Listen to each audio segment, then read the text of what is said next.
Hello दोस्तों, आ गया हूँ फिर से मैं एक वीडियो लेकर।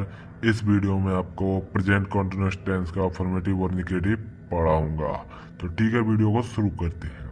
तो सबसे पहले प्रेजेंट कॉन्टिन्यूअस टेंस का अफर्मेटिव मैं बताने जा रहा हूँ। तो इसकी पहचान क्या होती है? इसकी पहचान ये होती है कि इन वाक्यों के अंत में रहा है, रहे हैं, रहा हूँ आदि शब्द आते हैं।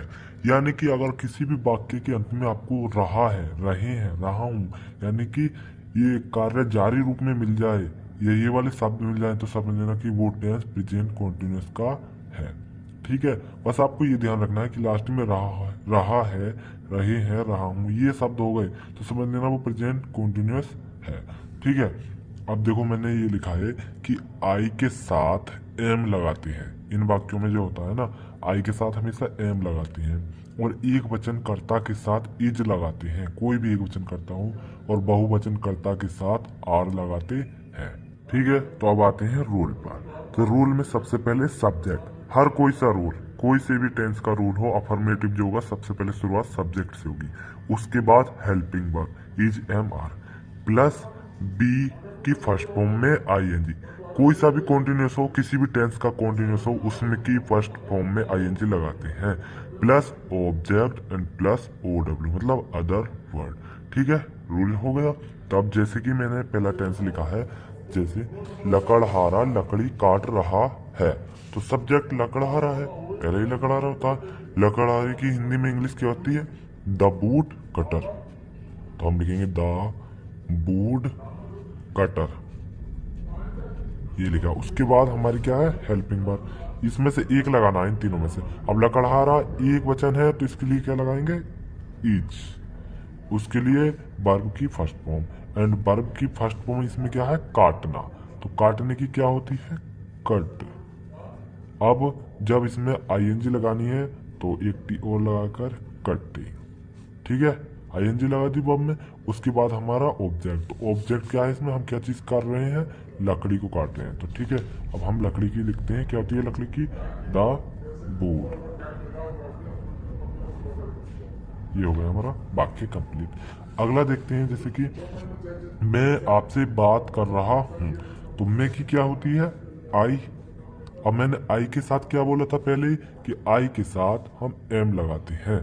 तो ठीक है, और रूल में भी एम है। तो सब्जेक्ट हो गए। अब इजम में से एम, आई एम। उसके बाद वर्ब क्या है? वर्ब की फर्स्ट फॉर्म बात करना। तो बात करना पूरी ही एक वर्ब है, बात करना। बात करने की क्या होती है? टॉकिंग, मतलब टॉक। टॉक मीन्स बात। अब इसमें आईएनजी लगाएंगे क्योंकि रूल में है। मैंने बोला भी था कॉन्टिन्यूस कोई सा भी आईएनजी लगाते हैं। टॉकिंग किससे? आपसे। ठीक है, तो लिखें टॉकिंग टू यू। ठीक है, ऑब्जेक्ट हो गया ये, आपसे यू होती है। उसके बाद आ जाओ अगला टेंस। बे अपनी छत पर पतंग उड़ा रहे हैं, तो बे की क्या होती है? दे। सॉरी, बे की क्या होती है? दे। ये हमने लिख दिया दे, सब्जेक्ट बे है। उसके बाद इज एम आर में से एक। अब बे एक वचन है नहीं, बहुवचन, इसलिए लगाएंगे आर। They are. अब वर्ब क्या है इसमें हमारी? उड़ाना। उड़ाने की क्या होती है? फ्लाई। और वर्ब में आईएनजी, फ्लाइंग। क्या उड़ा रहे हैं हम? पतंग। ऑब्जेक्ट हमारा पतंग है, तो द काइट। अब काइट लगा दिया। अब अदर वर्ड में क्या रह गया हमारा? जो है छत पर।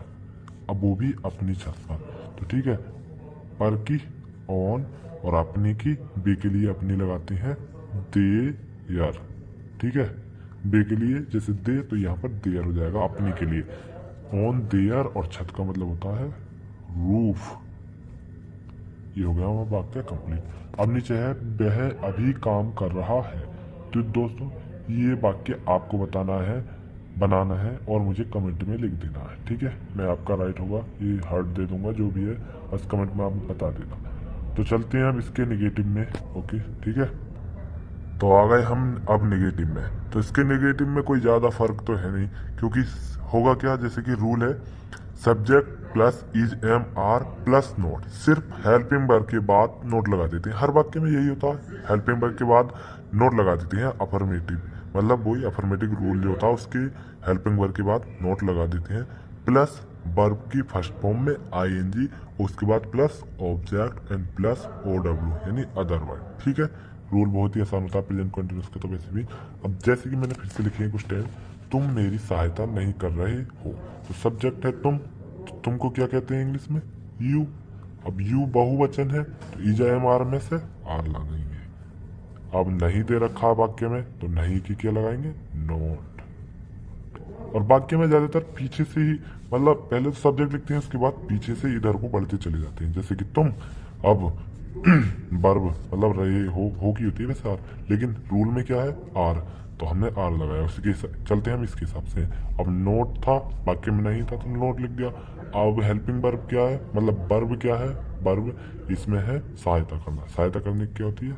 हेल्प। अब वर्ब में आईएनजी, हेल्पिंग, और किसकी? मेरी, मतलब मी। ठीक है, you are not helping me, हमारा ये वाक्य भी हो गया कंप्लीट। अगला आते हैं अगले पर, सोनम झूठ नहीं बोल रही है, तो सब्जेक्ट है सोनम, तो ये लिखा हमने सोनम। उसके बाद क्या क्या आता है? बर मतलब हेल्पिंग वर्ब, हेल्पिंग वर्ब क्या लगाऊं? इज लगाते हैं हम, इज क्योंकि एक वचन है। उसके बाद नहीं है तो नॉट। उसके बाद बोलने की टेल, लेकिन आईएनजी लगाएंगे, टेलिंग, और झूठ बोलना ए लाई। ठीक है, और कुछ फुल स्टॉप। अब नेक्स्ट वाक्य पर आते हैं, मैं तुम्हें परेशान नहीं कर रहा हूं, तो मैं आई सब्जेक्ट में, और इसके साथ लगाते हैं हम एम। उसके बाद नॉट क्योंकि नहीं है, और उसके बाद परेशान करने की क्या होती है? वर्ब है ये, बहुत रे, बोथरमानी होता है परेशान करना, आईएनजी लगा दो।